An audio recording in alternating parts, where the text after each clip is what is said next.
ఇలాంటి గుణము నీదైతే నీ బీజము శాంతి అవుతుంది, తేజస్సు అవుతుంది. క్షేత్రమే కావాలి, పురుషుడు కూడా అలాగా జీవనాన్ని గడపాలి. గడిపితే కదిలొచ్చినటువంటి మహాత్ముని నువ్వు భరించగలుగుతావు. ఉదాహరణగా దేవుడు నీకు ఆశీర్వాదం ఇచ్చాడనుకో, నేనే నీ కొడుకు పుడతాననుకో, ఆ పురుషుడు తట్టుకోలేడు, ఆ స్త్రీమాత తట్టుకోలేడు ఆ శక్తిని. ఎంత అద్భుతంగా చెప్తున్నారో చూడండి. కాబట్టి అటువంటి తేజస్సు, ఆ తేజస్సు అంటే బృహస్పతిని ద్రోణుడిగా కనడానికి తేజస్సు కదిలితే పట్టగలిగినటువంటి క్షేత్రము లేనంత మహాపురుషుడైనా అయి ఉంటే ఆ మహాపురుషుడైతేనే పట్టగలడు. క్షేత్రమే లేకపోతే ఎలా?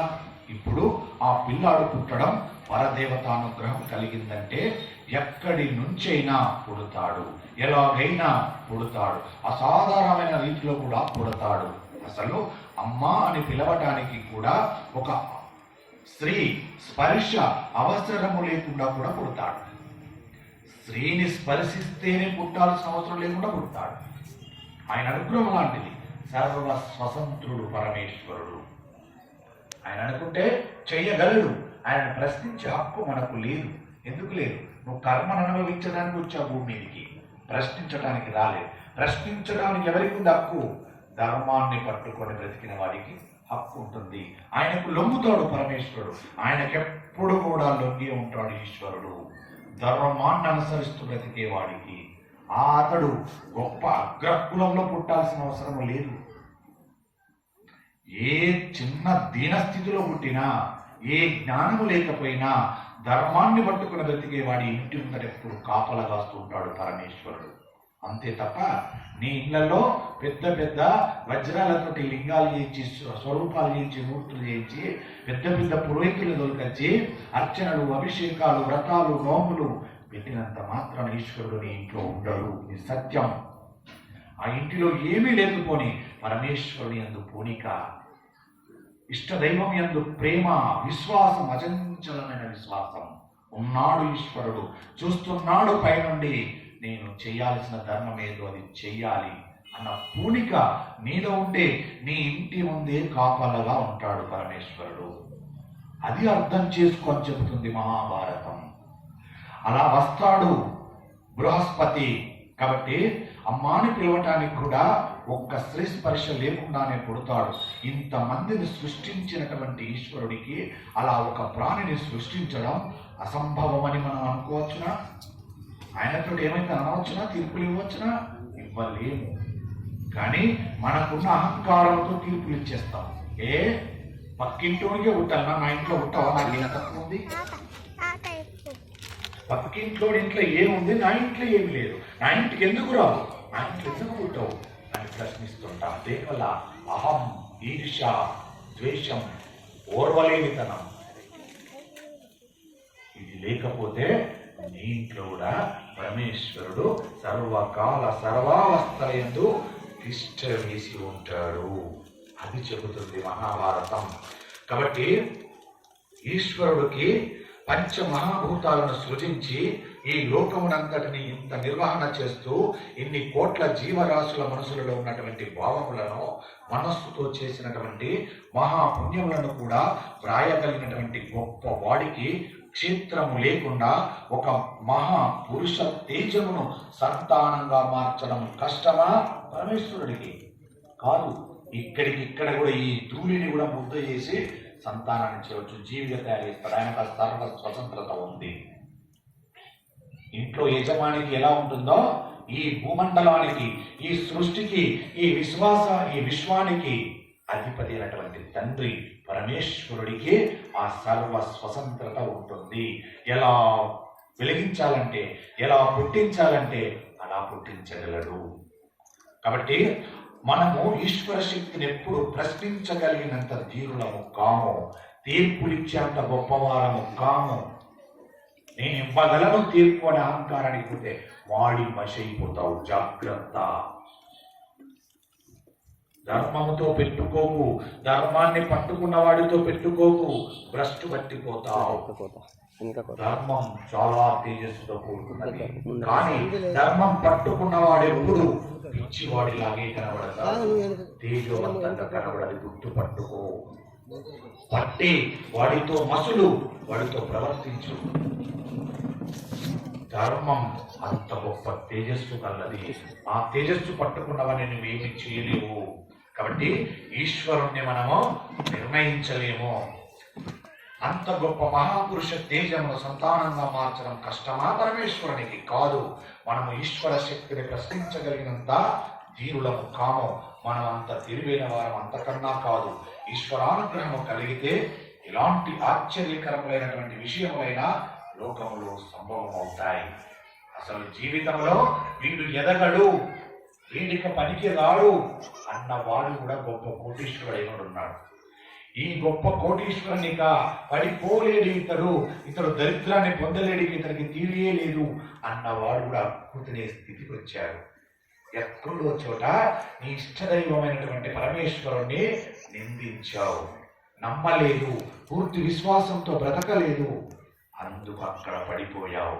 ఇక్కడ పట్టుకున్నాడు, విశ్వసించాడు, ఉన్నాడు పరమేశ్వరుడు ఒక్కడు, చూస్తున్నాడు అని ధర్మాన్ని పట్టుకున్నాడు, లేచాడు. ఒక్కసారి వెలిగాడు. ధర్మానికి అనిష్టత ఉంటుంది. కాబట్టి ఆయన లోకంలో ఏదైనా సంభవం అవుతాయి. గౌతమ మహాముని అనేటువంటి ఒక మహామునికి శర్వదంతుడు అని ఒక కుమారుడు ఉన్నాడు. గౌతమ మహాముని, గౌతమ అంటే ఆ గౌతముడు కాదు, అహల్య గౌతముడు కాదు. గౌతముడు అనే పేరు ఇంకొకరు కూడా ఉంటుంది. ఒక ముని, ఆ ముని పేరు గౌతమ మహాముని అనబడేటువంటి మహామునికి శర్వదంతుడు అనేటువంటి ఒక కుమారుడు ఉన్నాడు.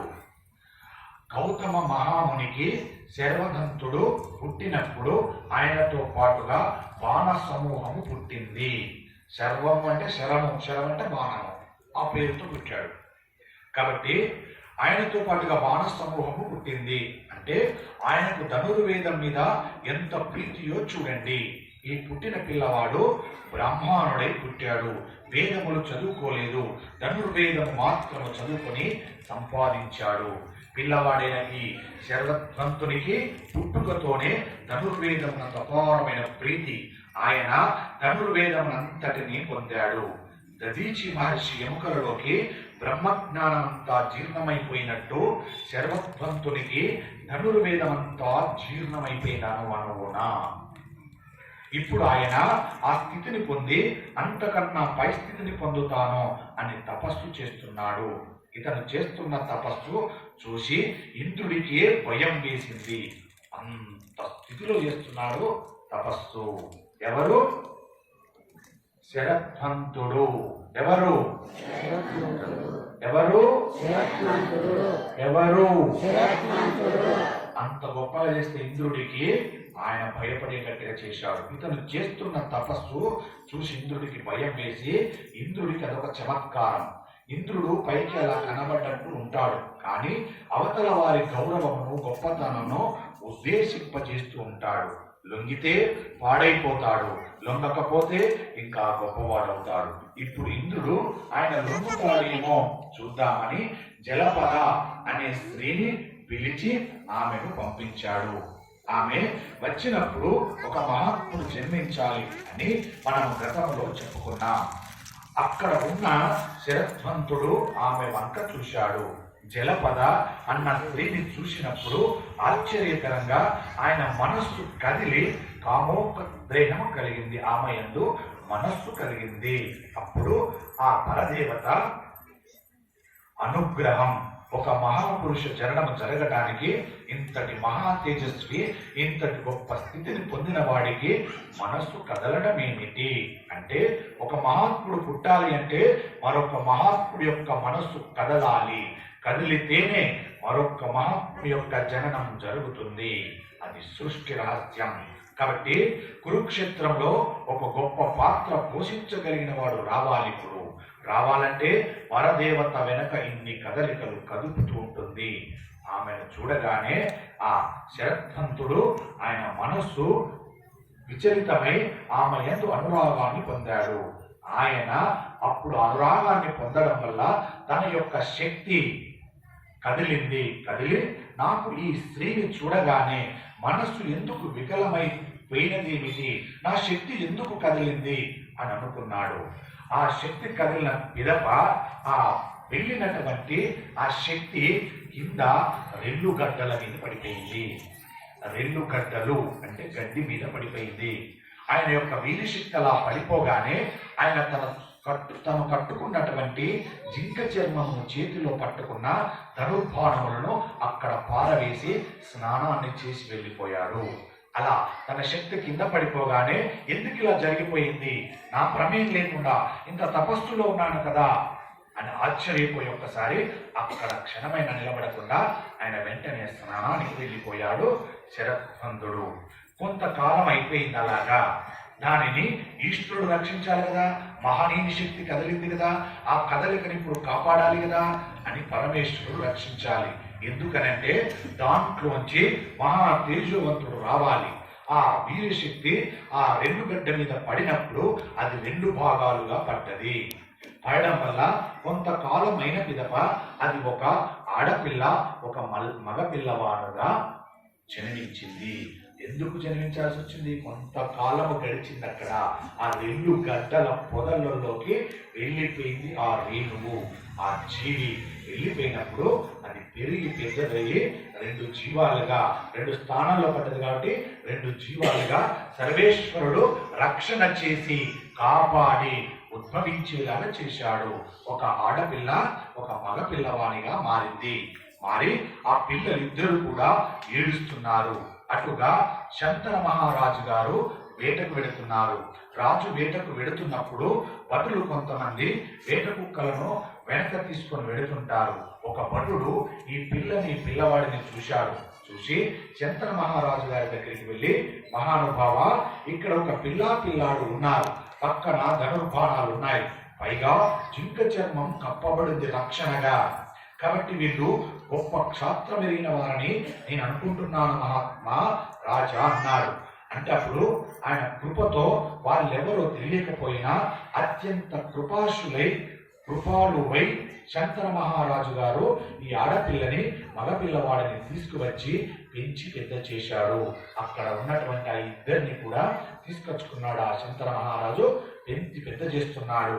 శంకర మహారాజు గారి కృప చేత పెరిగిన ఆడపిల్ల కనుక ఆ అమ్మాయికి కృపి అని పేరు పెట్టాడు. ఆయన కృపతో పెరిగినాడు కాబట్టి ఆ పిల్లవాడికి కృప అని పేరు పెట్టాడు. కృప అని పేరు పెట్టాడు ఆ పిల్లవాళ్ళు. ఎందుకు, ఆయన కృపతో పెరిగారు. అంటే కృపతో పెరిగినప్పుడు కూడా పేర్లు ఎలా పెడతారో చూడండి. పెద్ద మహాత్ముడు మరో పేరు తీసుకోలేదు, నా కృప వల్ల పెరిగారు కాబట్టి కృప అని మగపిల్లవాడికి పెట్టాడు, ఆడపిల్లకు కృపి అని పేరు పెట్టాడు. ఆయన కృప ద్వారా పెరిగారు కాబట్టి ఆయన కృప అన్న పేరుతో కృపి అన్న పేరుతో వీరిద్దరూ శరద్వందుని యొక్క బిడ్డలు. వాస్తవానికి ఆయన బిడ్డలనే చెప్పవచ్చు.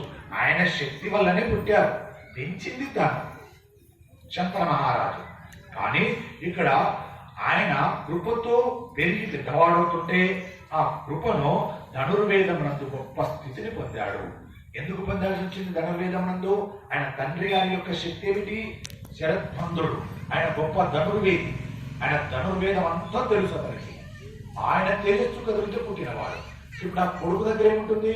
అంతే తేజస్సు వచ్చింది ఆయన దగ్గరికి. వచ్చి ఆయన పాండవులకు మొట్టమొదట గురుత్వం వహించాలి కాబట్టి విలువిద్య నేర్పడం మొదలు పెట్టారు. కాబట్టి ఆ అంశాలు అందుకు వచ్చాయి. పిల్లలకు గురువు కావాలి, అందుకోసమని అలా కదిలించాడు పరమేశ్వరుడు, పరదేవత కదిలించి ఆ కృప అనే ఇద్దరు కూడా పెరిగి పెద్దవారవుతున్నారు.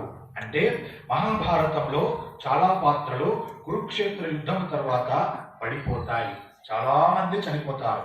కానీ స్వర్గారోహణ పర్వంలో పాండవులు కూడా వెళ్ళిపోయారు. చివరికి వస్తే పాండవులు కూడా వెళ్ళిపోయారు, ద్రౌపది కూడా వెళ్ళిపోయింది. కానీ ఒక్క కృపాచార్యులు వారి పాత్ర మటుకు వారు మాత్రము కౌరవుల వైపు ఉండి యుద్ధం చేసింది. కృపాచార్యులు కౌరవుల వైపు దుర్యోధని పక్క నుండి యుద్ధం చేశారు, కానీ ఆయన చావలేదు. కృపాచార్యుడు మాత్రము అటువైపు ఉండి యుద్ధం చేశాడు. తర్వాత అశ్వత్థామ ఉద్ధతి యందు అశ్వత్థామతో కలిసి ఉంది. కానీ ఆయన అశ్వత్థామ నుండి విడిపడి ధర్మరాజు వద్దకు చేరాడు.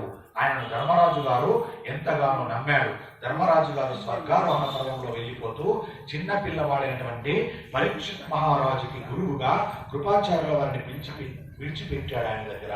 ఈ పిల్లవాడి మీ పర్యవేక్షణలో ఉండాలని పెట్టాడంటే ఈ కృపాచార్యుల వారు ఎప్పటి వరకు ఉన్నారు? కలియుగము వరకు ఉన్నాడు. ఇప్పుడున్నాడా కృపాచార్యుల వారు? ఇప్పుడున్నాడా కృపాచార్యుల వారు? ఉన్నాడు. సప్త చిరంజీవులలో ఆయన ఒకడు. కాబట్టి ఆ కృపాచార్యుల వారిని పరీక్షితుకు విద్య నేర్పుకొని గురువుగా ఇచ్చి వెళ్ళారు. ఆ కృపాచార్యుల వారే అక్కడ పాండవుల దగ్గర మొదలు పెట్టిన ఆచార్యత్వము పరీక్షిత్ వరకు కలియుగం వరకు నిర్వహించినటువంటి మహానుభావుడు కృపాచార్యుడు. అటువంటి వాడు జన్మించాడు. శంతన మహారాజు గారు తీసుకువెళ్లి పెంచుతున్నటువంటి సమయంలో శరద్వంతుడు వచ్చి, మహానుభావ, ఈ పిల్లవాడు నా కుమారుడే. నేను పుట్టినప్పుడు ధనుర్బాణములు పుట్టాయి. నేను పుట్టినప్పుడు ధనుర్వేదం మీద అపారమైన అనురక్తిని పెంచుకున్నాను. ఎంతో నేర్చుకున్నాను నేను. కాబట్టి నాకు ఒక్కసారి ఆ పిల్లవాడిని అప్పచెబితే అదంతా నా కొడుక్కి నేర్పుకుంటాను అన్నాడు శరద్వంతుడు. తండ్రి చెప్పిన విద్య కన్నా లోకంలో ఇంకొక విద్య ఉండదు. అందుకే తండ్రి మాట వినాలి పిల్లలు, తల్లి మాట వినాలి పిల్లలు. మొట్టమొదటి గురువు పిల్లలకు ఎవరు? పిల్లలు ఎవరు? మొట్టమొదటి గురువు ఎవరు పిల్లలకు? కాదు కాదు, తల్లిదండ్రులేనా? మీ గురువు ఎవరు? విద్య నేర్పిన గురువు కాదా? ఓ గొప్పది. మొట్టమొదటి స్థానం పిల్లలకు తల్లిదండ్రే. మళ్ళీ ఒక స్త్రీకి వివాహమైందంటే, కన్యకు ఆడపిల్ల వివాహమైందంటే, ఆమె స్త్రీగా మారిందంటే ఆమెకు మళ్ళీ రెండవ గురువుగానే ఆ జన్మాంతం ఉండిపోతాడు భర్త రూపంలో. ఇంతకు మించిన గురువులు ఇక సృష్టిలో లేరు లేరు లేరు, ఉండరు కూడా. మిగతాదంతా తర్వాతనని చెప్పింది స్వయంగా పరమేశ్వరుడు చెప్పాడు. గురువు ఎక్కడో లేరు భూమి మీద. మీకు జన్మనించినప్పుడు తల్లిదండ్రులు, విద్య నేర్పేటప్పుడు ఆ గురువు, వివాహమైతే స్త్రీకి భర్తే గురువు. అందుకే వీటిని అనుసరించు, బాగుపడతావు. నీ పూర్వజన్మలో చేసిన కర్మ ఫలాలన్నీ తేలికగా నీవు పోగొట్టుకోవాలంటే చాలా సునాయాసంగా వీరిని అనుగమిస్తే చాలు. నీ పాపాలన్నీ పటాపంచలైపోతాయి. స్వర్గం వైపు నడకలు వేస్తావు, సుఖాన్ని పొందగలుగుతావు. మరో జన్మ లేకుండా మోక్ష స్థితిని పొందగలుగుతాం అని చెప్పింది. ఇంత అద్భుతమైనటువంటి గురువులను మన కనుల ఎదుట పెట్టుకొని, మన ముందే పెట్టుకొని, వారి ముందే తిరుగుతూ వారిని హేళన చేస్తున్నాం, వారిని గౌరవిస్తలేం. వారు చెప్పిన మాట వినట్లేదు. ఎక్కడో ఉన్నాడని గురువుల వెంట తిరుగుతున్నాం. నిన్ను కన్నందుకే కదా ఇంతకన్నా గొప్ప గురువు ఉన్నాడు కదా. ఎక్కడో ఉన్నాడు. ఆ గురువు దగ్గరికి వెళ్తున్నావే, ఆ గురువు నీకు జన్మనిస్తాడా? జన్మనిచ్చిన తల్లిదండ్రుల గురువు నీకు. అలాంటి గురువును వదిలిపెడతావా? సర్వకాల సర్వావస్థల యందు ఆ కన్య వివాహం అయిన తర్వాత ఆ స్త్రీని పెంచి పోషించి సర్వకాల సర్వావస్థలను రక్షణ కవచంగా నిలబడ్డవాడు భర్త. ఐదోతనాన్ని ప్రసాదించినటువంటి వాడు భర్త. అలాంటి భర్త గురువు కాడు నీకు. అతన్ని అనుగమించలేవు నీవు. అతన్ని ఎదురు తిరుగుతావు. అతన్ని అనరాని మాటలు అంటావా? అతన్ని పతియే ప్రత్యక్ష దైవం అని పిలవలేవు, అనుసరించలేవు. లేనప్పుడు నీ పాపాలు ఇంకా పెరిగి జన్మ జన్మ జన్మ ఎత్తుతూ పుడుతూ ఎన్ని జన్మలు ఎత్తుతావు? ఇంకా చాలదా ఈ జన్మ? చాలు అనుకుంటే ఒక స్త్రీ భర్తను అనుగమించాలి. అనుభవించడం వేరు, అనుగమించడం వేరు. అనుగా అనుభా అనేది అనుగా అనేది బా తీసేసి కాబెట్టండి. అనుగమించడం అంటే వారి నడకలో నడవడం. ఒక స్త్రీ ఉండాల్సిన ధర్మం. అందుకే ఆ స్త్రీని పతివ్రత అన్నారు. పతిని వ్రతంగా భావించుకొని వెళ్తేటువంటి ఇల్లాలు, ఆ ఇల్లాలు పరమ సాధ్వీమని. అలాంటి ఇల్లాలు ఒక వర్చస్సు చూసిన, ఆమె పాదాలకు నమస్కరించిన ఎదుటోడి పాపాలు కూడా పటాపంచలవుతాయి. అంత గొప్ప శక్తిమంతురాలు, పతిని ప్రత్యక్ష దైవంగా భావించే ఇల్లాలు అంత గొప్పది. కాబట్టి గురువు అనేటువంటి స్థానంలో ఆ రకంగా చూసుకోవాలి. అదంతా నేను నేర్పుతానని కృప అనేటువంటి ఆ పిల్లవాడిని తీసుకొని వెళ్ళాడు. ఆయన ఆ పిల్లవాడిని తీసుకువెళ్ళి సర్వ వేదాలను చెప్పకుండా ధనుర్వేదం అంతటిని కూడా ఆ పిల్లవాడికి చెప్పి ధనుర్వేదములో వారిని గొప్ప విద్యా పారంగతుని చేశాడు. ఆ కృపాచార్యుల వారే పాండవులకి మొట్టమొదటి విద్యాభ్యాసం ప్రారంభం చేయడానికి యోగ్యత సంపాదిస్తున్నాడు, చేయిస్తున్నాడు పరదేవత. ఇప్పుడు అసలు మహానుభావుడైనటువంటి మరొక వ్యక్తి రావాలి, మహనీయుడు రావాలి. ఎవరైనా ద్రోణాచార్యుల వారు రావాలి. ఇక్కడ కృపాచార్యుల యొక్క జన్మ వృత్తాంతాన్ని చెప్పి ఉన్నారు. ఇప్పుడు ఇక్కడ ద్రోణాచార్యుల యొక్క జన్మ వృత్తాంతాన్ని చెప్తారు. ఇప్పుడు అసలు మహానుభావుడు అనేటువంటి ద్రోణాచార్యుల వారు రావాలి. ఏకకాలంలో ముగ్గురు వస్తారు. ఒకరు కృపాచార్యుల వారు, ఒకరు ద్రోణాచార్యుల వారు, మూడవ వారు మహానుభావుడు అయినటువంటి ద్రుపదుడు. ఈ ముగ్గురు రావాలి. ఈ ముగ్గురు వచ్చిన తర్వాతే మహాభారత కథ బాగా చిక్కబడుతుంది. అప్పటి వరకు ఇంకా పలచగానే ఉంటుంది. ఎందుకు ఇంకా రాలే కదా అసలుది. మనకు నేర్పడానికి ఘట్టాలు వస్తాయి. ఇక అద్భుతమైనటువంటి ఘట్టాలు ప్రారంభమవుతున్నాయి. ఒక్కొక్క మహాత్ముడు దేవతాంశనుడు వచ్చి భూమి మీద పుడుతున్నారు, పుట్టి మనకు నేర్పుతారు. ఇప్పుడు ఆయన ద్రోణాచార్యుల వారు రావాలి. ద్రోణుడు పుట్టడం అంటే మాటలు కాదు. మహాత్ముడు, మహనీయుడు ద్రోణాచార్యుడు. ద్రోణాచార్యుడే. పాండవులు, కౌరవులు, అసలు ప్రపంచంలో ఎన్ని దేశములు ఉన్నాయో అన్ని దేశంలో ఉన్న వాళ్ళందరూ కూడా ఆయన దగ్గరకు వచ్చి చదువుకున్న వారే. ఆయనకున్న శిష్య సంపదను లెక్క పెట్టడం సాధ్యం కానే కాదు. మహానుభావుడు అంతమందికి విలువిద్య నేర్పాడు. అటువంటి ద్రోణుడు పుట్టాలి. సాక్షాత్తుగా బృహస్పతి అంశలోనే రావాలి తను కూడా. భరద్వాజ మహాముని గంగాద్వారం దగ్గర హరిద్వారంలో ఒకనొకప్పుడు తపస్సు చేస్తూ గంగా స్నానం చేస్తున్నటువంటి అప్సరస కృతాచిని చూశాడు. అంతే, అలా చూశాడు. అంతే, మహానుభావుడు పుట్టాలి కదా. క్షేత్రం భరించలేనంత గొప్ప తేజస్సు అది. కాబట్టి ఇప్పుడు ఆ భరద్వాజ మహర్షి మనస్సు కదిలింది. అక్కడ ఎవరి మనస్సు కదిలింది? శరద్భంగుడి మనస్సు కదిలింది. కృపాచార్యుల వారు రావాలంటే శరద్భంగుడి యొక్క మనస్సు కదిలితే వచ్చింది. ఇక్కడ ఎవరి మనస్సు కదిలింది? భరద్వాజ మహాముని యొక్క మనస్సు కదిలింది. అంటే భరద్వాజుడు అంటే ద్రోణాచార్యుల వారి తండ్రి అని అర్థం. భరద్వాజుని యొక్క స్నేహితుడు వృషతుడు. ఇక్కడ చాలా గొప్పగా వివరణిస్తున్నాడు. ఈ భరద్వాజుని యొక్క స్నేహితుడు వృషతుడు. ఈ వృషతుడు పాంచాల దేశంలో పరిపాలించేవాడు. వృషతుడు ఒకసారి అరణ్యంలోకి వెళ్లి తపస్సు చేస్తున్నటువంటి సమయంలో ఆయనకు మేనక కనబడింది. మేనక ఎవరు? అప్సరస, ఇంద్రలోకంలో ఉంటుంది. అప్పుడు ఆయన తేజస్సు స్ఖలనమైంది. ఆయన ఒక్కసారి తెల్లబోయాడు. ఇదేమిటి, ఇలా చూడగానే అలా జరిగింది ఏమిటి అని ఆశ్చర్యపోయాడు. మేనక కనబడినంత మాత్రాన నా తేజస్సు స్ఖలనం అవ్వడమా? ఎంత దోషం ఇది, ఎంత అపచారం ఇది, నా మనస్సు ఎప్పుడు ఇలా కదలదే అని ఆ తేజస్సును కాలి చేత కప్పాడు. అక్కడ పడగానే వెంటనే కాలి చేత కప్పాడు. కాలి చేత కప్పితే పుట్టినవాడు కాబట్టి ఆయన ద్రుపదుడు అయ్యాడు. వీళ్ళిద్దరూ కారణ జనములు. ఈ తేజస్సును భరించగలిగినటువంటి క్షేత్రములు లేవు కాబట్టి వాళ్ళని అలాగే ఉత్పాదన చేసేశాడు. ఎందుకంటే కురుక్షేత్ర యుద్ధం అంతా నడిచి అధర్మం అంతా నశించిపోవాలంటే వీళ్ళు లేకుండా పాండవులకి అస్త్రబలం కలగదు.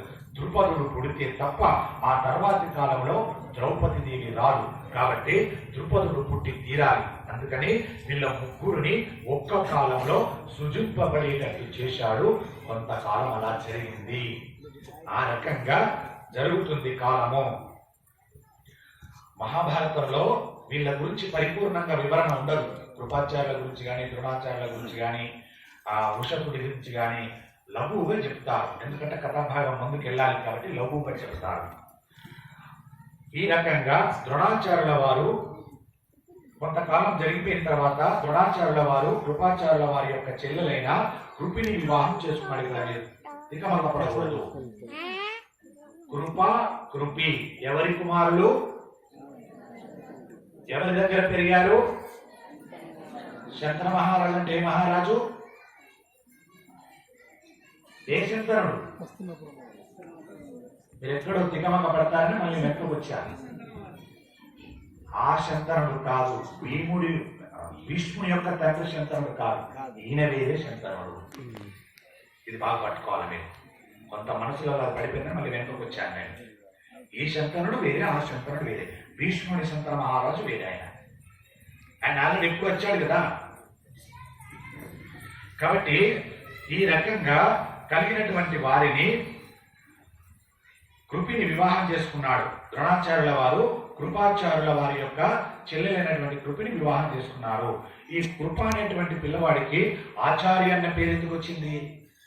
ఆచార్య అన్న పేరు ఎప్పుడు వస్తుంది? తెలుసున్న ధర్మాన్ని ఆచరించేవాడిని, ఆచరింపజేసేవాడిని ఆచార్య అంటారు. అంతే తప్ప నాకు జ్ఞానం బాగా తెలుసు, నేను ఆచార్య అని పేరు పెట్టుకుంటే సరిపోదు. నాకు ఏ జ్ఞానం లేదు కానీ శ్రీనివాచార్య అని పేరు పెట్టుకుంటే సరిపోదు. తప్పది, దోషం అది. నీ దగ్గర జ్ఞానం ఉంటే ముందు నువ్వు ఆచరించు, ఇంకో నలుగురితో ఆచరింపజేయి. నీకు తెలియకుండానే ఆచార్య అనే పదం అన్వయం పడుతుంది. అది ప్రజలిచ్చేదై ఉండాలి, ప్రజల రూపేణా పరమేశ్వరుడు ఇచ్చేదై ఉండాలి. అంతేకాని నీకు నువ్వుగా తోకలు తగిలించుకోవద్దు, అది దోషం, పాపం. అలానే ప్రజలిచ్చినటువంటిది పరమేశ్వరుడు ఇచ్చి ప్రజలిచ్చిన దాన్ని తిరస్కరించకూడదు, అది కూడా పాపమే, అహంకారమైనది. ఈ ఆచార్య అనే పదవి ఆయన కృప అనేటువంటి పిల్లవాడు పెరిగి పెద్ద అవుతూ తెలిసిన ధర్మాన్ని ఆచరిస్తూ ఆచరింపజేస్తున్నాడు కాబట్టి కృపాచార్యుడు అయ్యాడు, ఆచార్యుడు అని పిలిచారు. ఆయన ఒక చెల్లెలుంది కృపి. ఈ కృపిని ద్రోణాచార్యుల వారు వివాహం చేసుకున్నారు. ఈ ద్రోణాచార్యుల వారు ఎవరి కుమారుడు? భరద్వాజుని యొక్క కుమారుడు. భరద్వాజ మహర్షి మనసు కదిలితే దానివల్ల ఆయన ఘృతాచిని చూడగానే ఆయన మనసు కదిలింది. భరద్వాజుని యొక్క మనసు కదిలితే ఆ ఘృతాచికి చూడగానే కదిలింది. కదలడం వల్ల పుట్టినవాడు ద్రోణాచార్యుల వారు. బాగా పట్టుకోవాలి మీరు. ద్రోణాచార్యుడు జన్మానికి కారణము భరద్వాజుడు. ఆ భరద్వాజుడి మనసు కదలాలంటే ఘృతాచిని అప్సరసం చూడగానే కదిలింది. ఇక్కడ కృపాచార్యుల యొక్క మనసు ఎక్కడ కదిలింది? కృపాచార్యులు జన్మించడానికి శరద్వంతుడి మనస్సు కదిలింది. ఎవరి యందు కదిలింది? కాబట్టి వీరి జన్మలకు కారణాలు వారు కాబట్టి కృపిని వివాహం చేసుకున్నాడు ద్రోణాచార్యుల వారికి. కృపికి ద్రోణాచార్యుల వారికి కలిపి ఒక సంతానం వచ్చింది. ఆ సంతానమే అశ్వత్థామ. అశ్వత్థామ జన్మించాడు. అశ్వత్థామ కామ క్రోధముల కలయిక స్వరూపము. అశ్వత్థామ మహాభారతంలో చిట్ట చివర చాలా ఉగ్రమైనటువంటి పనులు చేశాడు. ద్రోణాచార్యుల వారికి అటువంటి పిల్లవాడు కలిగాడు. ద్రోణుడు ఆ చంటి పిల్లవాడికి పాలు కూడా త్రాగించినటువంటి బీద స్థితిలో కాలం గడుపుతున్నాడు ద్రోణాచార్యుల వారు. కాబట్టి ఆ బీద స్థితిలో ఉన్నటువంటి ద్రోణాచార్యుల వారికి కూడా కృపాచార్యుల వారికి లాగే ధనుర్వేదం అంటే మహా ఇష్టం. అయినా ధనుర్వేదం నేర్చుకున్నాడు. ఆయన కూడా పిల్లవాడు పుట్టాడు. పిల్లవాడికి గుక్కడు పాలు కూడా లేవు. ఇదే బీద రకంలో ధనుర్వేదం నేర్చుకుంటూ అంత ధనుర్విద్య నేర్చుకుంటూ ఆయన ఈ ధనుర్వేద వర్ణి కృపాచార్యుడు ఈ ద్రోణాచార్యుల వారు కృపాచార్యుడు నేర్చుకున్నాడు. ఈ కృపాచార్యుల వారి యొక్క తండ్రి ఆయన ఇచ్చాడు కదా ధనుర్వేదం అంతా. ఇప్పుడు ఈయన వీరికి ఇచ్చాడు బావగారికి. కాబట్టి నేను ధనుర్వేదము చదువుకున్న వాడిని కాబట్టి నాకు కూడా ఏదైనా దానం ఇస్తాడని చెప్పి ఆయన పరశురాముడి దగ్గరికి వెళ్ళాడు. ఈ ద్రోణాచార్యుల వారు కాదు, కృపాచార్యుల వారు. ఈ వెళ్ళినప్పుడు పరశురాముడు ఆయన వంక చూశాడు. చూసి పరశురాముడి దగ్గరికి వెళ్ళి నిలబడ్డాడు ద్రోణాచార్యుల వారు. ఈయనను చూసినటువంటి పరశురాముడు భూమిని అంతటిని కశ్యప ప్రజాపతికి ఇచ్చేశాను, ఇంకా నా దగ్గర ఏముంది? మిగిలిన వాటిని బ్రాహ్మణులకు ఇచ్చేశాను, ఇక నా దగ్గర రెండే ఉన్నాయి.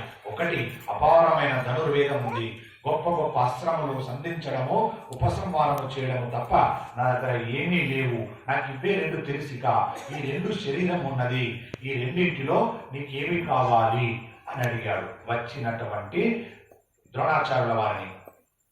అప్పుడు ఆయన మాట్లాడుతున్నాడు, ఒకటి, అస్త్రములు శస్త్రములు కావాలంటే చెప్పు, ఇచ్చేస్తాను. నీవు బ్రాహ్మణుడివి, అవి నీకు ఉపయోగపడతాయి అనుకుంటే చెప్పు, ఇస్తాను. ఈ శరీరం కావాలంటే చెప్పు, ఇచ్చేస్తాను. రెండింటిలో ఏదో ఒకటి కోరుకో, ఇస్తాను. అవి తప్ప మూడవది నా దగ్గర లేదయ్యా అన్నాడు. అంటే అప్పుడు ద్రోణాచార్యుల వారు, మీ దగ్గర ఉండే అస్త్ర శస్త్రములన్నీ నాకు ఇవ్వండి అన్నారు. పరశురాముడు అప్పటికప్పుడు వాటినన్నింటినీ ద్రోణాచార్యుల వారికి దారపోసేశాడు. ఇప్పుడు ద్రోణుడు లాంటి ధనుర్విద్యా పారంగతులు ఈ భూమండలం మీద లేకుండా తయారయ్యాడు. పరశురాముల వారి వద్ద ఉన్న ధనుర్వేద విద్యనంతటిని ద్రోణాచార్యుల వారు పొందారు. వృషత్తుని కుమారుడైనటువంటి ద్రుపదుడు ద్రోణాచార్యుల వారి యొక్క తండ్రి గారి దగ్గరే విద్యాభ్యాసం చేశారు. పరశురాముడి దగ్గర వెళ్ళక ముందే ఆయన అగ్నివేశుడు అనబడేటువంటి బ్రాహ్మణుడి దగ్గర అగ్నేయాస్త్రము మొదలైనటువంటివన్నీ కూడా నేర్చుకున్నాడు. చదువుకునే రోజుల్లో వృషతుని యొక్క కుమారుడైనటువంటి ద్రుపదుడు, నీవు బ్రాహ్మణుడివి, భరద్వాజ మహర్షి కొడుకువి, ఎప్పుడైనా నీకు దరిద్రం కలిగితే ఒకటి గుర్తుపెట్టుకో, నేను మా నాన్నగారి తర్వాత మహారాజునవుతాను. నేను రాజునైనప్పుడు నీవు నా స్నేహితుడు కాబట్టి అరమరికలు లేకుండా నీకు ఏది కావలసి వచ్చినా నా దగ్గరికి రా. ఎప్పుడు ఇబ్బంది పెట్టుకోకు, మొహమాట పడకు. నా దగ్గరకు వస్తే మన స్నేహమును స్మరించి నేను నీకు ఉపకారం చేస్తాను అన్నాడు ఆ యొక్క వృషతుని కుమారుడైన ద్రుపదుడు. ఆ ద్రుపదుడు ద్రోణాచార్యుల వారు ఇద్దరు కలిసి ద్రోణాచార్యుల వారి తండ్రి గారి దగ్గరే విద్యాభ్యాసం చేశారు. విద్యాభ్యాసం చేసేటప్పుడు ఆ ద్రుపదుడు చెప్పిన మాట ఇది బాగా గుర్తుపెట్టుకోండి, పట్టుకోండి, మర్చిపోకండి.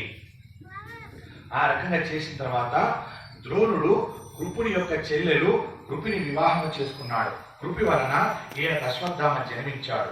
ఇప్పుడు జన్మించిన అశ్వత్థామను పోషించడానికి పాలు లేనటువంటి బీద స్థితిలో నడుస్తుంది ఆయన సంసారము.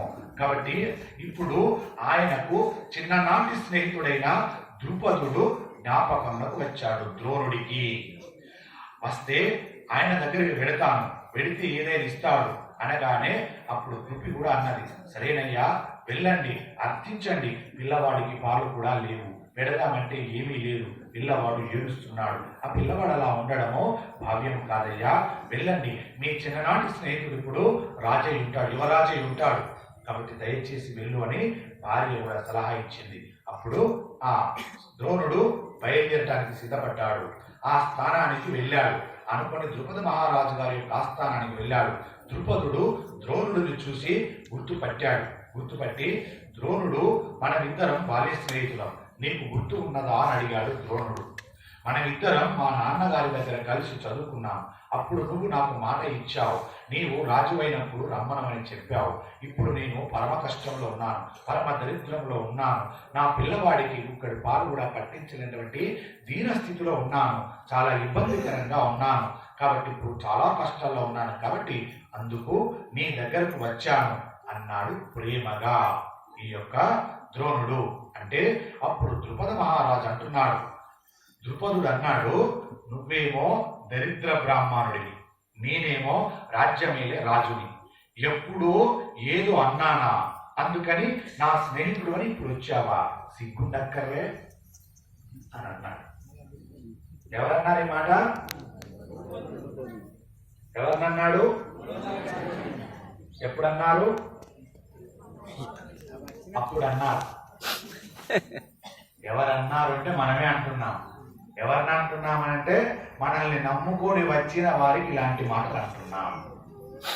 ఏదో నీ దగ్గర కలిగిందని, ఒక్క మెతుకు పెడతావని, మాట సహాయం చేస్తావని, ఎప్పటిదో పరిచయం. ఫలాని దర్శకుర్తి గ్రామంలో మహాభారతం చెప్పుకున్నాను కదా, పోతాను, పిల్లలున్నారు, విన్న పెద్దలున్నారు, వాళ్ళందరికీ వృద్ధాప్యులకు వచ్చారు, నేను వృద్ధాప్యులకు వచ్చానని వచ్చాను. సిగ్గుండక్కర్లే నీకు, ఆనాడు ఎప్పుడో మహాభారతం చెప్పావని తగుదునమ్మా అని వచ్చావు మళ్ళీ వెతుక్కుంటూ అని అన్నారు అనుకోండి, ఏమన్నా కృతజ్ఞత ఉంటుందా? తప్పు కదా. అనం ఎందుకనం? మహాభారత వారసులం, మహాభారతం విన్న వారసులం మనం. అనం అలా ప్రవర్తించాం. వసుదైక కుటుంబ వారసులం మనం. మీ నుండి రావాల్సిన మాట మనం అనం అంటామా? ఇప్పటి నుండి ఈ మాట విన్న క్షణము నుండి కాదు, మహాభారతం మొదటి రోజు విన్నప్పటి నుండే మారిపోయాం. ఏ ఒక్కరొచ్చి నోరు విడిచి అడిగితే ఉన్న దాంట్లో కాదనకుండా ఇస్తున్నాం. తినే బుక్కడి అన్నంలో ఇన్ని మెతుకులు పెడుతున్నాం. ఉన్న 10 రూపాయల్లో 1 రూపాయి దానం చేస్తున్నాం. ఇదయ్యా మేము మహాభారతం విని నేర్చుకున్నది. అందుకే మేము మహాభారతానికి వారసులు అనిపించుకున్నాం. ఇదే కదా మనలో ఉన్నది. ఇది ఉందా? ఇంకా వేరే ఉందా? ఉండకూడదు. దయచేసి ఉంటే ద్రుపదుడు ఏమైపోతాడో మనం అదే అయిపోతాం. దయచేసి అలా చేయకండి. అర్థించే వాడిని ఎంత నమ్మకం ఉంటే రావాలండి మన దగ్గరికి. వాడు ఎంత అవసరంలో ఉంటే వాడి ఆత్మాభిమానాన్ని చంపుకొని వస్తాడు. చూడండి, మనమే ఉన్నాం. ఎవరినైనా అడగాలంటే మనకు ఆత్మాభిమానం అడ్డు కదా, దాన్ని చంపుకొని అడుగుతాం మనం. అలాంటిది ఎక్కడో ఉన్నవాడు, ఎప్పుడో చదువుకున్నవాడు కాదు, ఎక్కడో పరిచయమైన వాడు కావచ్చు, ఏదో అనుబంధంతో నీది పెట్టే మనస్తత్వం అని అంత దూరం నుండి వచ్చాడు నీ దగ్గరికి. వచ్చి అర్థించాడు. అది నీ దగ్గర ఉన్నది అర్థించాడు. ఇవ్వకపోగా హేళన చేస్తావు. పాపం. దయచేసి ఇది మారాలి. మనలో లేదు, రాదు, రానివ్వము. రాణిస్తామా? ఉంటుందా మనలో? రాకూడదది. ద్రుపదుడిలా ప్రవర్తించకూడదు. ద్రోణుడు ఎప్పుడు పీదంలోనే ఉంటాడా? పీద స్థితిలోనే ఉంటాడా? ఉండడు. ఒకరోజు మారుతాడు. దైవం ఆయన యందు ఉంటుంది. ఒకరోజు లేస్తాడు, గొప్ప ఐశ్వర్యవంతుడు అవుతాడు. కాబట్టి ఎప్పుడైనా ఎవ్వరిని తక్కువ అంచనా వేయకూడదు. ఇవాళ నీ ఊరికొచ్చి అడుగు తిన్నవాడిని కూడా తక్కువ అంచనా వేయకు. ఒక రోజు నాడు మనమే హైదరాబాద్ పోతాం, వాడు హైదరాబాద్ అడుగుతుంటాడు. మనకు బస్కి లేదు, డబ్బులు ఎత్తిపోయాడు, ఫోన్ వేసి డబ్బులు వేయి. మన ఊర్లో కనబడ్డాడు అడుగు తినేవాడు. అదే చౌరస్తలో ఉన్నాడు అక్కడ. ఆనాడు హీలన చేశాం మనం. ఇవాళ వాడు ఒక్కడే పరిచయం అయ్యాడు. వాడిని అడుగుదాం అనుకోతే ఎంత దారుణం ఉంటుందండి. ఆనాడు 1 రూపాయి ఇవ్వంటే ఛాయ్ తాగుతాంటే చీపోరా అన్నావు. ఇవాళ ఏం ముఖం పెట్టుకుంటా అనుకున్నావా? 1,00,000 రూపాయలు పట్టుకుని పోయావు హైదరాబాద్. ఫోన్లో 10 లక్షలు ఉన్నాయి, అన్నీ పోయింది. ఇప్పుడు అతనికంటే దరిద్రుడు కాదా నువ్వు? దరిద్రుని అడుగుతుంటున్నా అంటున్నావే. ఇవాళ అతడు ఐశ్వర్యవంతుడు అయ్యాడు. కాలం ఎలా మారిందో చూడండి. ఎప్పుడు ఎవరిని తక్కువ అంచనా వేయద్దు. దయచేసి ఎప్పుడు ఎక్కడ ఎవరిని వెలిగిస్తాడో పరమేశ్వరాధీనంలో ఉంటుంది. సాధ్యమైనంత వరకు ఎవరిని తక్కువ అంచనా వేయకండి. కాబట్టి ఆయన ద్రుపద మహారాజు ఆస్థానానికి వెళ్తే ద్రుపదుడు ఆ రకంగా హీనంగా మాట్లాడాడు. అప్పుడు నువ్వు నాకు మాట ఇచ్చావు, నీవు రాజు అయినప్పుడు రమ్మనమన్నావు, అందుకే వచ్చాను అని అన్నాడు ద్రోణుడు. ఇప్పుడు నేను కష్టంలో ఉన్నాను, అందుకే నీ దగ్గరికి వచ్చాను అన్నాడు ద్రోణుడు. అంటే అప్పుడు ద్రుపద మహారాజు అంటున్నాడు, ద్రుపదుడు అన్నాడు, నువ్వేమో దరిద్ర బ్రాహ్మణుడివి, నేనేమో రాజ్యమేలే రాజుని. ఎప్పుడో ఏదో అన్నానా, అందుకని అదే మాట పట్టుకొని వెతుక్కుంటూ నా రాజ్యానికి వచ్చావా? నా స్నేహితుడు అని ఇప్పుడు వచ్చావా? అలా చెప్పుకోవడానికి సిగ్గుగా లేదు? దరిద్ర బ్రాహ్మణుడికి రాజ్యమేలే రాజుకి స్నేహం ఏమిటి? నువ్వు దరిద్ర బ్రాహ్మణుడివి, నేను రాజ్యమేలే రాజుని, నాకు నీకు స్నేహం ఏమిటి? ఏం మాట్లాడుతున్నావు అని గద్దించాడు, అవమానపరిచాడు. ఆయన పో అవతలికి అని అన్నాడు. అని ఇంకా అంతతో ఊరుకోకుండా, ఏమయ్యా, అంతతో ఊరుకోకుండా భటులను పిలిచి బయటకు గెంటేయిస్తున్నాడు. పో అవతలికని గెంటి వేశాడు. ఏమయ్యా, నువ్వు అడిగిన దానికి అర్థం ఏమైనా ఉన్నదా? బాగా ధనం ఉన్నవాడికి, ధనము లేని దరిద్రుడికి, తత్వం తెలుసున్నవాడికి, అసలు ఏమీ తెలియని మూర్ఖుడికి, ప్రశాంతంగా ఉండేవాడికి, క్రూరుడైన వాడికి, కవచం కట్టుకొని ఉండే శూరుడికి, కవచము లేని శౌర్యము లేని వానికి, సజ్జనుడికి దుర్జనుడికి ఎక్కడైనా శ్రేయము కలుగుతుందా? ఎన్ని చెప్తున్నాడు చూడండి ధర్మాన్ని. ఇవ్వకపోగా ధర్మాలు చెప్పుకొస్తున్నాడు. అందుకే పెట్టేవాడు ధర్మం చెప్పడండి, బాగా గుర్తుపెట్టుకోండి. పెట్టనేవాడే సర్వధర్మాలు చెప్తాడు. ఓ, నేను ఆయనకు పెట్టినా, ఈయనకి పెట్టినా, కానీ వచ్చినోడికి మాత్రం పెట్టాడు. నేను ఎంతమంది సాయం చేసిందో అంటాడు, కానీ వచ్చినోడికి అన్నం పెట్టాడు. వాడేమో ఆకలితో వచ్చి అయ్యా అన్నం అన్నాడు, వీడేమో వీడు గొప్పలు చెప్పుకుంటాడు. అలా చేయవలసిన పద్ధతి. ముందు తన కడుపు నింపు. 2, నువ్వు చేసిన దానం 3 కంటికి తెలియకుండా చేసుకోవాలి. నీ కంటికి తెలియక 3 కంటికి తెలియకూడదు. అలాంటి దానము నీ పుణ్యం ఖాతాలో పడిపోతుంది, నీదై ఉంటుంది. అందుకే అంటారు, నీవు తిన్నది మట్టి పాలు, ఇతరులకు పెట్టింది నీ పాలు. నువ్వు తిని అరిగిన తర్వాత మట్టి మీద పడిపోతుంది అది, కానీ ఇతరులకు పెట్టింది నీ పాలై కూర్చుంటుంది, నీకు అది పుణ్యమై కూర్చుంటుంది. నీకు ఒకరోజు నాడు లేనాడు ఆ రూపంలో వచ్చి నీకు అన్నం పెడుతుంది. అది జాగ్రత్త అని చెప్తారు. ఇక్కడ ఇన్ని చెప్పాడు ఈయన. నీవేమో దరిద్ర బ్రాహ్మణుడివి, నేనేమో రాజ్యం వెళ్ళే రాజుని, మన ఇద్దరికి స్నేహమా, తగుదునమ్మా అని వచ్చావా? అసలు మన ఇద్దరి సమానత్వం ఎక్కడ ఉంది? ఎందుకు వచ్చావు? ఎవరు నిన్ను లోపలికి రాణించింది? ఎవరైనా సమానమైన ధనం ఉన్న వాళ్ళు, సమానమైన బలం ఉన్న వాళ్ళు, వాళ్ళని చూసుకోవాలి. నువ్వు దరిద్రుడివి, దరిద్రుని దగ్గరికి వెళ్ళిపో, నా దగ్గరికి ఎందుకు వచ్చావు? కాబట్టి సమానమైన నడవడి కలిగిన వాళ్ళు వివాహంతో సహా దేనిలోనైనా ఇద్దరు కలిసి ఉండటానికి అవకాశం కుదురుతుంది, అంతే తప్ప ఏ సమానత్వం ఉన్నదని నీవు నా దగ్గరికి వచ్చావు? నీవు దరిద్ర బ్రాహ్మణుడు, నేను రాజుని, తగుతున్నమ్మా అని వచ్చావా?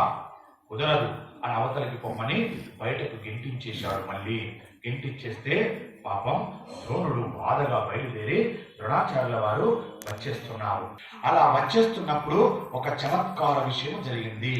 ఆయన హస్తినాపురంలోకి ప్రవేశించేసరికి ఆయన బాధపడుతూ ఏడుస్తూ వచ్చిన దారిని బడే వస్తున్నాడు. అదే అడిగి దారి పట్టుకొని వస్తున్నాడు. ఎవరు వస్తున్నారు? ద్రోణాచార్యుల వారు వస్తున్నారు. ఆ వచ్చే దారిలోనే పాండవులు, ధృతరాష్ట్రుని కుమారులు 105 మంది కలిసి ఆడుకుంటున్నారు. ఎంతమంది? ధృతరాష్ట్రుని యొక్క 100 మంది కుమారులు, పాండురాజు యొక్క 5 కుమారులు, ఈ 105 మంది ఆడుకుంటున్నారు. అక్కడ ఆడుకుంటున్నప్పుడు వాళ్ళు ఆడుకునే బంతి వెళ్ళి నూతిలో పడిపోయింది. అలా ఆడుకున్నటువంటి బంతి నూతిలో పడిపోయింది. అది నీటి మీద తేలుతుంది.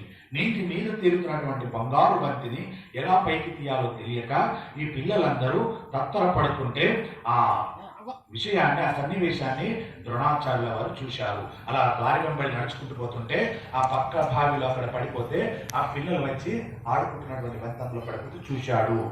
చూసి ద్రోణాచార్యుల వారు దగ్గరికి వచ్చారు. వచ్చి, మీరు క్షత్రియ వంశ సంజాతులు కాదా? నూతిలో పడినటువంటి బంతిని పైకి తీయడం మీకు రాదా?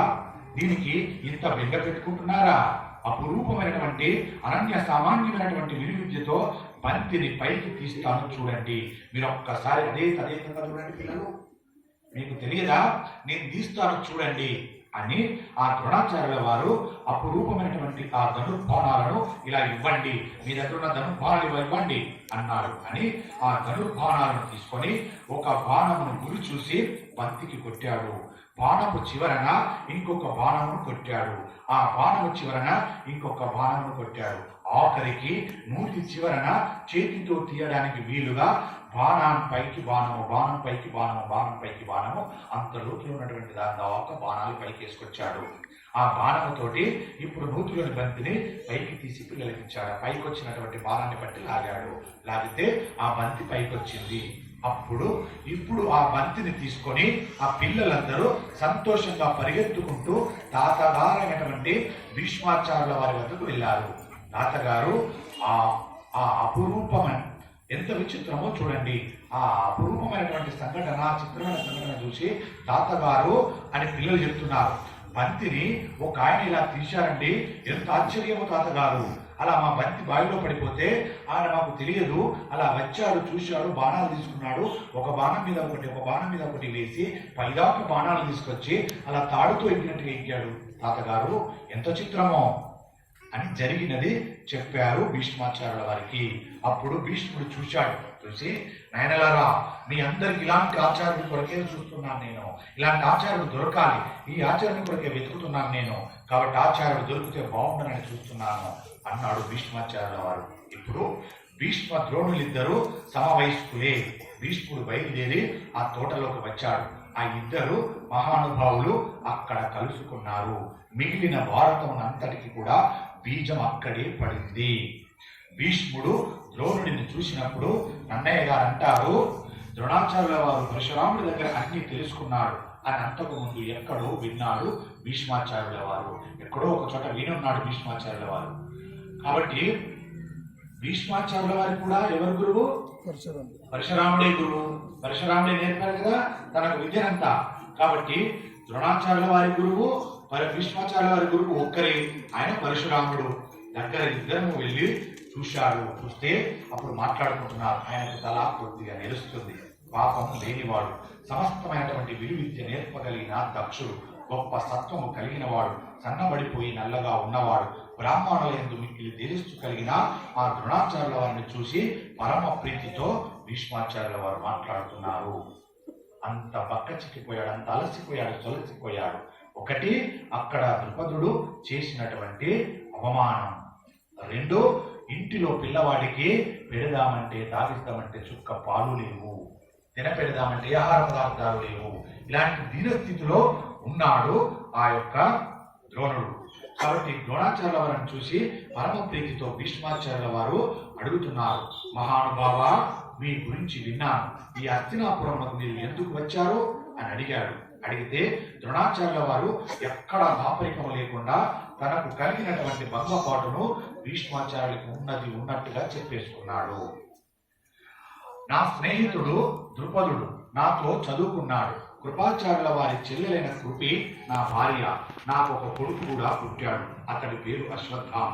ఒక్కడి పాలు పిల్లవాడికి లేవు. దరిద్రముతో అలమటిస్తున్నాను. ఏదో చిన్ననాటి స్నేహితుడు కదా అని ఆడుకుంటాడని వెళ్ళాను. వెళితే నన్ను బయటకు గెంటేశాడయ్యా అని చాలా బాధతో భీష్ముడితో ఒక మాట చెప్పుకున్నాడు ద్రోణాచార్యుల వారు. ఒకరి దగ్గరికి వెళ్ళి చెయ్యి చాపి, అయ్యా నాకు ఈ ఉపకారం చెయ్యండి అని అడగడమే మహా సిగ్గుతో ఉన్న పని. అలాంటి సగం చచ్చిపోయి అడగాలి, మానసికంగా కృంగిపోయి అడగాలి. కడుపున పుట్టినవాడు కదా, త్రాగడానికి ఒక్కడి పాలు కూడా లేవని చాలా సిగ్గుతో ఆత్మాభిమానాన్ని చంపుకొని ఎవరి దగ్గరికి వెళ్ళి నేను ఎవరిని భిక్ష చేయాలి, ఎవరిని అడగాలి అని సగం చచ్చిపోయాను. బాగా తెలిసి ఉన్నవాడు కాబట్టి, నా చిన్ననాటి స్నేహితుడు కనుక, నా ఎందు ప్రీతి ఉన్నవాడు కనుక తనే ద్రుపదుడు నాకు సహాయం చేస్తాడు అనుకొని వెళ్ళాను. కాబట్టి ద్రుపద దగ్గరికి వెళ్తే ఆయన చెయ్యి చాపి అడిగితే ఆయన నన్ను అంత హేళన చేసి పంపించాడు, అవమానించి పంపించాడు. కాబట్టి నేనేమి మణిమాణిక్యాలు అడగలేదు, కోరలేదు అతన్ని. ఒక్క 4 పాడి ఆవులు ఇమ్మన్నాను ఆయన దగ్గరికి వెళ్ళి. ఏమి అడగలేని మనులు మాణిక్యాలు వజ్రాలు జాగలు కూడా అడగలేదు, ఏమి హార్యాలు అడగలేదు. నేను కేవలము 4 పాడి ఆవులు ఇయ్యయ్యా మహారాజా అన్నాను. ఇవ్వకపోతాడా అని పోయాను. వాటిని తెచ్చుకొని పాలు కుర్రవాడికి కట్టలేకపోతానా అని అనుకున్నాను. నాకు కృపికి అన్నం తినడానికి కావలసింది ఇవ్వమని కూడా నేను ప్రాధేయపడలేదు, అడగలేదు. కానీ నా స్నేహితుడు నాకు 4 పాడి ఆవులను కూడా ఇవ్వలేదు. నన్ను మీదికి గెంటించి వేశాడు. దరిద్రుడు అన్నాడు, నీకు నాకు సమానత్వం అన్నాడు. బాధతో కుంగి వచ్చేస్తున్నానయ్యా. ఆ వచ్చేటప్పుడు ఇదిగో ఇక్కడ పిల్లలు నూటిలో బంతిపడి ఇబ్బంది పడుతుంటే ఆ బంతిని పైకి తీశాను. నేనే నాకు ఏదే ద్రోణుడు అని అన్నాడు. అప్పుడు భీష్మాచార్యుల వారు ఎంతో సంతోషపడి, మీ కోరిక ఏదైనా సరే నేను తీరుస్తాను, మీకు కావలసినవన్నీ సమకూరుస్తాను. మీరు ఇక్కడ ఉండి ఆచార్యతత్వం వహించి పాండవులకు, కౌరవులకు, ధృతరాష్ట్రులకు, పాండరాష్ట్రులకు, మిగిలిన ధృతరాష్ట్ర సంతానం కూడా చక్కగా విద్యనివ్వండి. మీకంతా కావలసినంత నేనే సమకూరుస్తాను అన్నారు ఆ భీష్మాచార్యుల వారు. ఆ మాట వినగానే ద్రోణాచార్యుల వారికి సంతోషం కలిగింది, రక్తమైన అభిమానం కలిగింది, ఆనందం కలిగింది. అంతేకాదండి, అనుకూల కష్టాలు ఉన్నప్పుడు ఎవరైనా వచ్చి ఉన్నానంటే ఎంత సంతోషపడిపోతాం. ఆ సంతోషంలో ఆ సర్వస్వం కృష్ణ కృష్ణ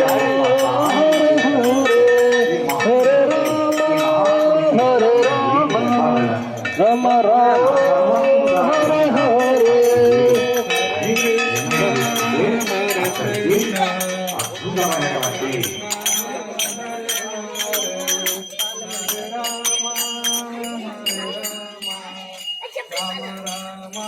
అందరూ కూడా హరే రామ హరే రామ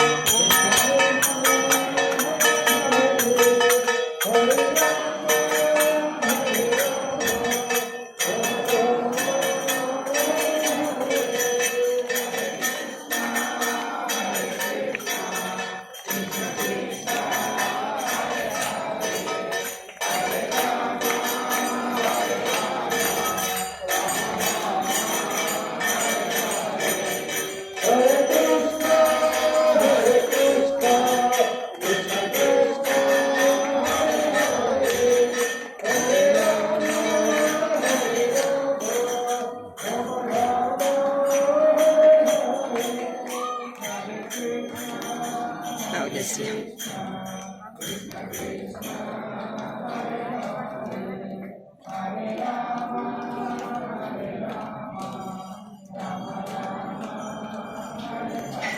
విద్య నేర్పండి అన్నాడు భీష్మాచార్యుల వారు.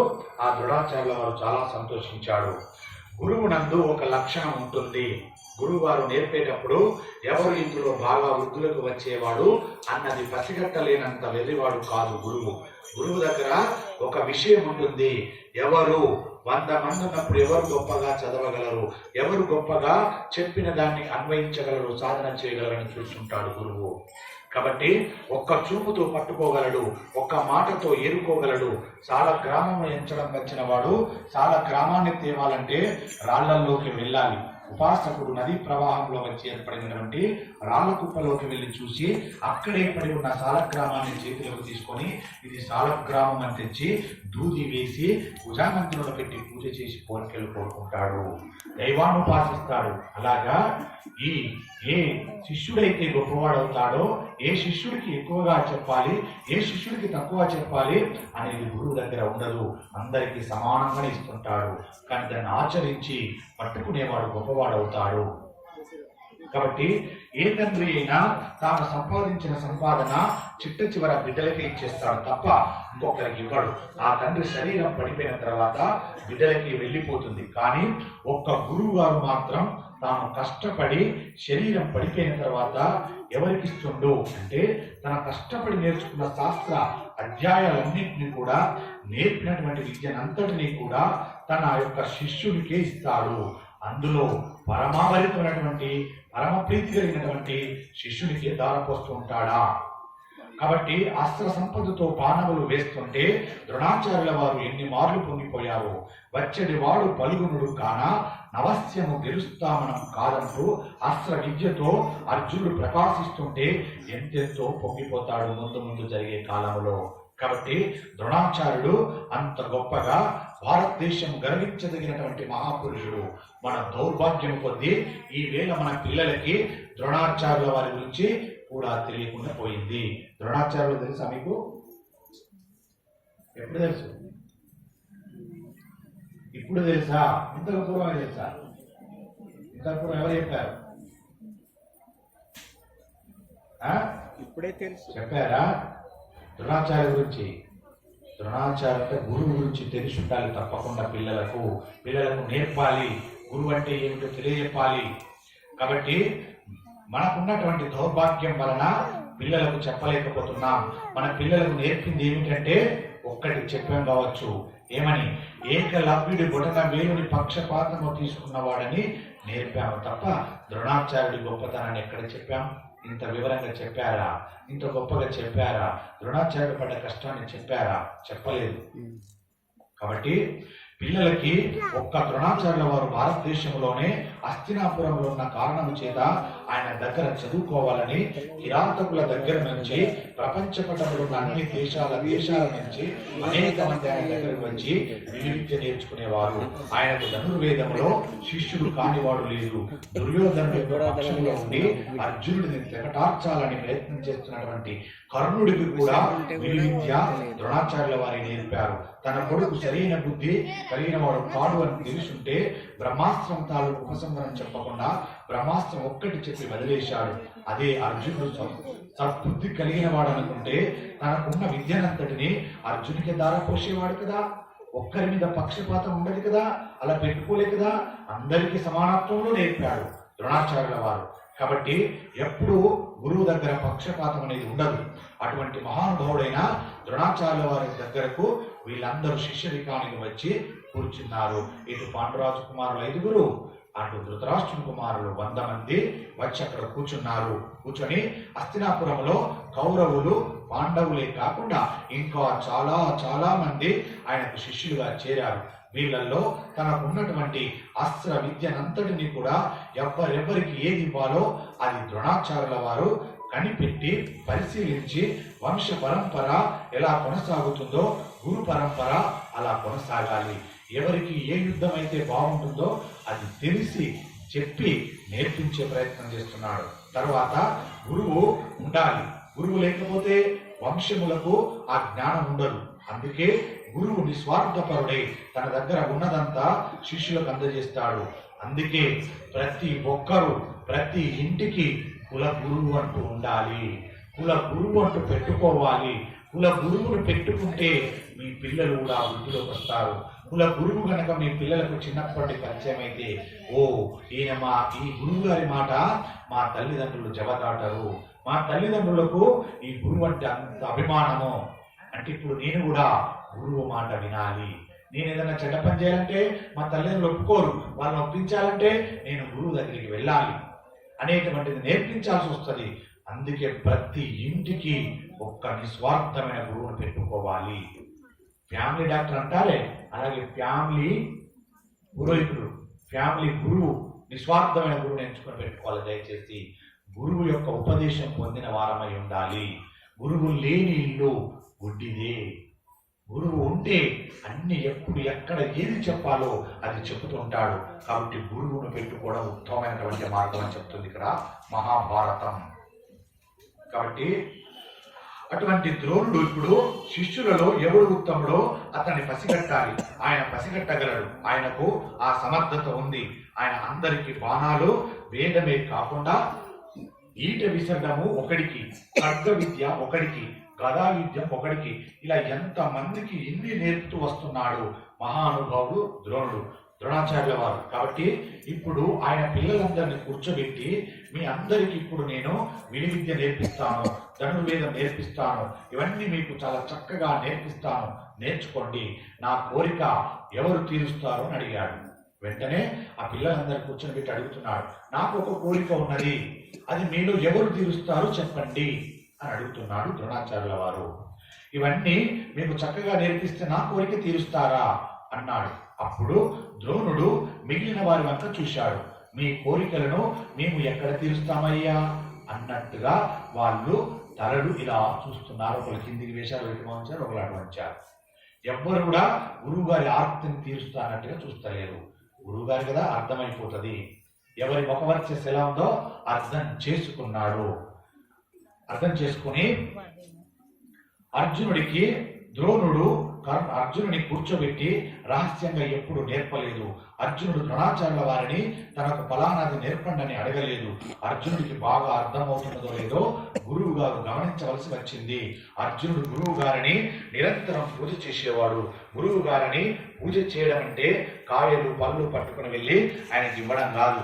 గురువు గారికి తీసుకెళ్లి వస్త్రాలని, పండ్లని, దక్షిణలని, డబ్బుంటే డబ్బని, ఏది ఉంటే తీసుకెళ్లి ఆయన ముందు పెట్టేస్తే నేను గురువుగారిని సేవించుకుంటున్నా అనేది మూర్ఖమైన ఆలోచన. అది కాదు గురువుగారు కోరుకునేది. గురువు చెప్పింది శిరస వహించి చేస్తున్నావా, ఆచరిస్తున్నావా? ఆచరిస్తే నీ అందు కనబడుతుంది. ఎక్కడైనా తల వంచి నమస్కరించడం అలవాటైందా? ఇది ఉంటే నువ్వు గురువు చెప్పిన దాన్ని ఆచరిస్తున్నావు అని అర్థం. అదే కోరుకుంటాడు గురువు. అంతేకాని నీకేదో నేను చెప్పాను, నాకు రేపటి నుండి వస్త్రాలు పట్టుకురండి, డబ్బులు పట్టుకురండి, వజ్రాలు బంగారం పట్టుకురండి అని ఈ గురువు కోరడు. అలా కోరినవాడు గురువు కాదు. అది మనం అర్థం చేసుకోవాలి. కాబట్టి ఏది ఆశించకుండా చెప్పేవాడే గురువు. దీనికి తోడు ఒక రోజు ఒక గొప్ప సంఘటన జరిగింది. ఆయన అందరికీ పాఠం నేర్పుతున్నాడు ద్రోణాచార్యుల వారు. కొత్తగా అర్జునుడిని కూర్చోబెట్టుకొని విడిగా ఆయన ఎప్పుడు పాఠంలో నేర్పలేదు. నేర్చుకోకూడనిది అశ్వత్థామ నేర్చుకున్నాడు. మేమందరము గురువు వారి దగ్గర పాఠాలు వింటున్నాము, కానీ అర్జునుడు ఒక్కడు మా అందరికన్నా పైకి వస్తున్నాడు అని అసూయ కొందరిలో అక్కడ ప్రబలింది. అసూయ అప్పటి నుండే వస్తుంది, ఇప్పుడు ఇంకా పెరిగిపోయింది. కాబట్టి ఆయన అన్నాడు, గురువు గారు అసూయ చెందితే ఎందుకని అంటే అర్జునుడు అంతగా పరిశ్రమ చేస్తున్నాడు. గురువు గారు ఏదైనా చెప్పాడా, ఇక్కడ రాసుకున్నారా? మిగతా వాళ్ళంతా ఏం చేస్తారంటే ఇంటికి వెళ్తారు, పుస్తకాలు తీసి పక్కన పడేస్తారు, వాళ్ళ ఆటలు వాళ్ళు ఆడుకుంటారు. కానీ అర్జునుడు లాంటి పిల్లవాడు ఉన్నాడు అనుకోండి, ఇంటికి వెళ్ళి బుక్కులు పక్కన పడేయడు. చక్కగా వెళ్ళి కాళ్ళు చేతులు కట్టుకొని ఏదైనా ఉంటే కాసింత తింటాడు, ఇన్ని మంచినీళ్ళు తాగుతాడు, అక్కడ కూర్చుంటాడు, శ్రద్ధగా సాధన చేస్తూ ఉంటాడు. ఏం చెప్పాడు స్కూల్లో అదాన్ని సాధన చేస్తూ ఉంటాడు. ఇప్పుడు ఇలా సాధన చేసిన వాడు రేపొద్దున స్కూల్లోకి వెళ్ళి కూర్చుంటే గురువు వారి యొక్క అభిమానాన్ని పొందలేడా? అడగగానే వెంటనే చెప్పేస్తాడు. అప్పుడు గురువు అభిమానం పొందడా? గురువు ఎంత ప్రీతి చెందుతాడు? అరే క్లాసులో 100 మంది ఉన్నారా, నువ్వు ఒక్కడివే ఎలా చెప్పగలుగుతున్నావు అంటే అర్థం ఇంటికి వెళ్ళి సాధన చేస్తున్నాడు. ఇలాంటి శిష్యుడంటే గురువులకు అమితమైన ప్రేమ. అంతేకాని గురువు ఆ శిష్యులు ఎలా ఉంటారు, మళ్ళీ ఆ మిగతా 99 మంది ఏం చేస్తారు, మేము వింటున్నాం వీడు వింటున్నాడు మాతో పాటే, కానీ వీడి మీద ఎందుకు గురువు గారికి ఎక్కువ ప్రేమ కలుగుతుంది అంటే ఈ ఒక్కడు ఇంటికి వెళ్ళి చేసే సాధన 99 మంది చూడరు. గురువు గారు తన మీద చూపించే అభిమానం మాత్రమే చూస్తారు వీళ్ళు. ఎందుకు? వీళ్ళ దగ్గర ఈర్ష్య ద్వేషాలు ఉన్నాయి కాబట్టి. ఇలాంటి గుణాలు పోవాలి, నీవు సాధన చేయాలి. గురువు గారు చెప్పిన దాన్ని ఇక్కడితో వదిలేసి పెట్టకూడదు, మళ్ళీ వెళ్ళి సాధన చేయాలి. ఈ సాధన ఈ మహాభారతం వింటున్నా, ఈ మహా వర్షకుర్తి గ్రామమందు వింటున్నటువంటి పురజనులు, ఈ భరత మాత, ఈ భరత మహాభారతం యొక్క వారసులందరూ కూడా మళ్ళీ భారతానికి వచ్చేదాకా నెమరు వేసుకుంటూనే ఉన్నారు అనేది పరమేశ్వరుడు నాకు తెలియజెప్పారు. నిజమా అబద్ధమా? ప్రతి ఒక్కరు కూడా ఈ రోజు జరిగిన సంఘటనలన్నీ మళ్ళీ రేపటి దాకా నెమరు వేసుకుంటూనే ఉన్నారు. అందుకే పరమేశ్వరునికి మీరంటే అంత భక్తి, పరమేశ్వరుని మీరంటే అంత ప్రీతి. అలా నెమరు వేసుకుంటే గురువుకి ఎందుకు ఇష్టం ఉండదండి, ఎందుకు గౌరవించడండి? అలా అర్జునుడు చేస్తున్నాడు. అర్జునుడు చేసినటువంటి సాధనే ఇక్కడ మనం అందరము చేస్తున్నాం. అందుకే పరమేశ్వరుడికి మనం అంటే ఇష్టం కాబట్టి అంత గొప్ప పరిశ్రమ చేస్తున్నాడు. అర్జునుడు అంత వృద్ధిలోకి వస్తున్నాడని అశ్వత్థామ కూడా కక్షి. గురువు గారి కొడుకునైనంత మాత్రము చేత ఆయనకు గురువుగారి విద్య అంతా వస్తుందా అంటే రాదు. ఎందుకు రాదు? నీ నడవడిక వల్ల, నీ యొక్క మంచితనం వల్ల. ఈర్ష్య ద్వేషాల దగ్గర లేకపోతే గురువు నీ తండ్రి అయినా, గురువు నీ తండ్రి కాకపోయినా పరిపూర్ణమైనటువంటి యశస్సు నీకు కలుగుతుంది. పరిపూర్ణమైనటువంటి అస్త్ర సంపద, శస్త్ర సంపద, సర్వ విలువిద్య నీకు వస్తుంది. అక్కడ అశ్వత్థామలో కూడా కొంత ఉండిపోయింది కాబట్టి ఆయన అంటాడు, ఇప్పుడు అర్జునుడి దగ్గరికి వెళ్ళి గురువుగారి దగ్గర విద్యను అభ్యసిస్తున్నాడు. అశ్వత్థామ అర్జునుడికి అన్నం పట్టించే ఆయన దగ్గరకు వెళ్ళి ఎప్పుడు అర్జునుడికి చీకట్లో మాత్రం అన్నం పెట్టవద్దు అని చెప్పేవాడు. ఎందుకని? అర్జునుడికి ఒక్కడికి మాత్రం చీకట్లో అన్నం పెట్టకొని జాగ్రత్త చెబుతున్నాడు ద్రోణుడు. ఎందుకని అంటే పగటి పూటే లక్ష్యం అలా కొట్టేస్తున్నాడు, చీకట్లా కూడా బాణం వేయవచ్చని ఆలోచన వస్తుంది వాడికి. ఎంత ధర్మ సూక్ష్మం దాగుందో చూడండి దీంట్లో. రాత్రిపూట అన్నం పెట్టకు, పగటి పూట అన్నం పెడితేనే అంత తీక్షణంగా చూసుకొట్టగలుగుతున్నాడు గురు చూసి. ఒకవేళ రాత్రిపూట అన్నం పెడితే ఏం చేస్తాడు? తదేకంగా కళ్ళు మూసుకొని ఎక్కడ ప్లేటుతో చూసుకుంటాడు, ఏదేది కలపనో నేర్చుకుని దాన్ని తింటుంటాడు. ఇలా తింటున్నప్పుడు వాడికి ఆలోచన కలుగుతుంది, ఓహో రాత్రిపూట గురి పెట్టి కొట్టవచ్చు, ఇది వచ్చు అని నేర్చుకుంటాడు. జాగ్రత్త అని చెప్పాడు. ఎంత గొప్పగా చెప్తాడో చూడండి. చీకట్లో కానీ దీపం నిధనమయ్యాక ఇంతకు ముందు విస్తట్లో చూసిన దానిని ఊహించి దాన్ని లాగి తినట్లయితే అకస్మాత్తుగా సూర్యాస్తమయం అయిపోయినా చూసి గుర్తు పెట్టుకున్నాడు కాబట్టి లక్ష్యం కొట్టేస్తాడు. చీకట్లో బాణం వేయడం అన్న ఆలోచనే అర్జునుడికి రాకూడదంటే ఆ అన్నం తింటున్నప్పుడు దీపం ఎట్టి పరిస్థితుల్లోనూ లేకుండా మాత్రం వడ్డించకు, దీపం ఉంటేనే వడ్డించు అని చెప్పాడు. అలా చేతిని అడ్డు పెట్టి సూర్యకాంతిని ఆపగలరా? ఇంత గొప్పగా చెప్పిన అర్జునుడి యొక్క తేజస్సు ముందు ఏమి సరిపోతుంది? సరిపోదు.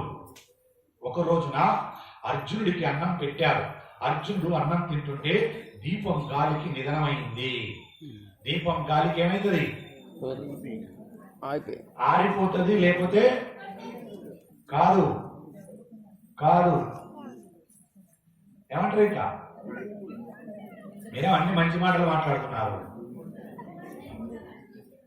చెడ్డ మాటలు రావు మీకు. అనద్దు కూడా, మంచి మాటలు మాట్లాడుకోవాలి. కాబట్టి నిధనమైంది. అప్పుడు పచ్చడి తీసుకొని కలుపుకొని అన్నం తిన్నాడు అర్జునుడు. అంత చీకట్లో కూడా ఏ చోటున విస్తారంలో ఏ చోటున ఉన్నదో పచ్చడి చూసుకొని అక్కడికి చక్కగా చేతులు పెట్టాడు, దాన్ని తీశాడు. వెళుతున్నప్పుడు ఎంత కలపలనో అంతే జాగ్రత్తగా కలిపి ఒక్క మెతుకు కింద పోకుండా అంతే జాగ్రత్తగా 5,000 నోట్లు పెట్టి తిన్నాడు. ఇది గమనించాడు గురువు. అరే ఏది చెప్పకూడదు అనుకున్నానో, ఏది తెలియకూడదు అనుకున్నానో అదే తెలిసేలాగా చేశాడు. అంటే దీనికి కారణం పరదేవతానుగ్రహం. ఈశ్వరుడు ఏదో నేర్పించాలనుకుంటున్నాడు, తనకి ఏదో ఉద్ధరించాలనుకుంటున్నాడు. కాబట్టి వాడు వృద్ధిలోకి వస్తాడు. ముందు ఆ ఉత్సాహమును బోధ చేయాలి. దానికి మహాభారతం ఆలవాలం. మహాభారతం రాకుండా, మహాభారతం ధర్మము తెలియకుండా తయారు చేస్తే మాత్రం వాడు దేశానికి పనికొస్తాడా? సంస్కారం లేని విద్య ఎవరికి కావాలి? మనకు ఎటువంటి విద్య కావాలో, మనం ఎటువంటి విద్య నేర్చుకోవాలో అది మనకు మహాభారతం నేర్పుతుంది. అందుకే మహాభారతం పిల్లలకు బోధ చేయాలి. మహాభారతాలు ఇంట్లో ఉండాలి. మహాభారతాలు చదివించాలి పిల్లలతోటి. ఎన్నో లక్షల కోట్లు ఖర్చు పెడతారు. దయచేసి మహాభారత గ్రంథాలు కొనండి, మీ ఇళ్లలో పెట్టండి, మీ పిల్లల జ్ఞానం నేర్పండి, జ్ఞాన విద్యను ప్రసాదించండి. ఎప్పుడో ఒక్కసారి వాడు ఖాళీగా ఉన్నప్పుడు ఆ గ్రంథాన్ని చేతికిచ్చి చదివించండి. వాడు జ్ఞానం అవుతాడు, సంస్కారం నేర్చుకుంటాడు, గొప్పవాడవుతాడు, సమాజానికి ఉపయోగపడేవాడవుతాడు. ఒక్క 1600 పెట్టి మహాభారత గ్రంథాలు తెప్పించుకోండి, ఇంట్లో పెట్టుకోండి.